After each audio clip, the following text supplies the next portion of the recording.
gilas ağacının budaması haqqında danışırıq. İlk öncə lazımsız zoğları biz kəsməliyik.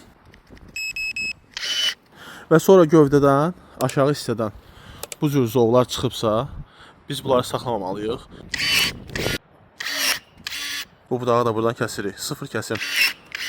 İndi isə əsas ana gövdədən ayrılan 4 budağın üzərində, buna gövdə də demək olar, birinci gövdədən çıxan, gördüyünüz kimi zoğ var. Bu zoğu tam kəsmək lazım deyil.